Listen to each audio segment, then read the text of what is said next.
Hello. Hi again. Ray is taken up in this chapter, The Faithful and Discreet Slave, on page 169 of In Search of Christian Freedom, the hermeneutical system of the Watchtower in wanting to make the parables about a class. He talks in the next section about their inconsistency in applying this principle, this hermeneutical or interpretive principle, to the parables. Ray says, rather than speaking of a group or class, the primary application by Christ himself is to the individual Christian, what he does as an individual and what he proves himself to be. Nor is this the only indication. Jesus' inspired apostles likewise discussed faithful stewardship in their writings. We should expect that in doing so they would reflect Jesus' own teaching on that subject. Notably, their discussion is consistently on a personal level with personal application. In his first letter to the congregation in Corinth, the Apostle Paul writes of the service he and his companions rendered and says, "Let a man so appraise us as being subordinates of Christ and stewards of sacred secrets of God. Besides, in this case, what is looked for in stewards is for a man to be found faithful." The identical principle found in Jesus' parable, as recorded by Luke, that of proving oneself to be a faithful steward of the Lord, is here stated. Paul went on to show that this was not something that humans could determine or render judgment on. They could not make the definitive, determinative, valid identification of who was or was not such a faithful steward. Paul then shows who could and would, and when and on what basis, saying, and he's quoting from 1 Corinthians 4, verses 3 to 5, "Now to me it is a very trivial matter that I should be examined by you or by a human tribunal. Even I do not examine myself, for I am not conscious of anything against myself. Yet by this I am not proved righteous. But he that examines me is Jehovah. Hence do not judge anything before the due time, until the Lord comes, who will both bring the secret things of darkness to light and make the counsels of the hearts manifest. And then each one will have his praise come to him from God." And that was the New World Translation. We should make a comment on that before we go on with Ray's comments. That is that when they quote the New Testament this way, Corinthians this way, "He that examines me is Jehovah," of course in the Greek that it's not Jehovah, it's the Lord. Inconsistently again, in the next sentence they say, "Hence do not judge anything before the due time until the Lord comes." Now in both cases it's Lord.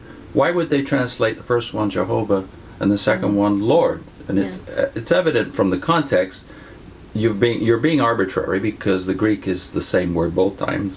Yeah. But the reason obviously is that in the first one they can get away with it in saying that he that examines me is Jehovah, whereas in the second one they'd have themselves a real problem until Jehovah comes. Mm-hmm. Well, the Lord is coming literally. If you're a Christian, you believe that. And Christians, of course, believe that it is Jehovah at the same time who is coming. That is, he will be here visibly at the second coming. So, of course, the Watchtower was in a hermeneutical trap here, which led to inconsistency. So Ray goes on, once again, the reference is to the individual, each one. In their arguments against an application of the parable's fulfillment to individuals, not organizationally linked, the Watchtower's prime argument is that no individual could live for 1900 years and thus be alive for the return of the Master. It makes no allowance for the fact that a principle can be enforced for 1900 years and can apply uniformly to all individuals whose lifetime comes within that period. It seems also to forget that persons can be resurrected and then be judged and rewarded, along with the living, on the basis of what they did during their life course right up to death. Paul did not live for 1900 years, nor did any of his associates and fellow workers. Yet if they individually prove themselves faithful stewards of Christ down to their death, he would reward them at his coming. Wherein does this differ from what Jesus presents in his parable? Yet Paul speaks of no class, focusing rather on his personal case and course as a steward, and of what each one would do and receive. The Watchtower's presentation makes it appear that the Master, on his coming, only reviews the record of a remnant of the steward class, then alive on earth, approving and promoting them to care for all his earthly interests. Paul's words show that this is not the case, that at his coming the Master renders his judgment and gives his reward to all his servants, all who have served as stewards, whether whether then living or having died in the past. The apostle's words are also against engaging in self-authentication, self-approval, and self-promotion, doing so to establish and maintain a power base, or to elevate oneself by elevating the particular religious group one is part of over others who are seeking to demonstrate their faith as Christians. All that any of us can rightly say is that, like Paul, we are striving to be faithful stewards, and that our true judgment in that regard remains with God in Christ, to be revealed on the day of their making that judgment known.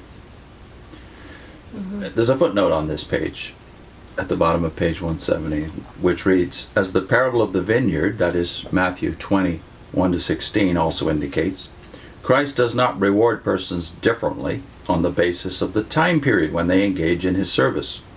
In the illustration, those workers who went to work last received the same wage as those who began earlier, so that all were made equal. He did not give the latecomers less, but neither did he give them more than others. The Watchtower would make it appear that persons serving in the 20th century, the remnant, received a very special reward that none of their predecessors could have received. The book God's Kingdom of 1,000 Years Has Approached, page 354, states that since Christ in 1919 held a royal capacity such as he had not possessed when he was down here on earth in the first century, that therefore the slave class from 1919 onward come in for a more important service, a higher honor. That would mean that their service was on a more elevated scale than that of first century Christians, which would include the apostles themselves. He puts exclamation mark at the end of that because it does seem pretty amazing. Yeah, Ray must have known by then that this is a mark of the self-authentication, self-approval, self-promotion he's here saying is exactly against the lesson of these parables. Then the question arises, of course, what of non-leaders? What of women? Are they not stewards too? Do these parables not apply to the people who have no leadership position in God's congregation? That's in the next segment. Okay.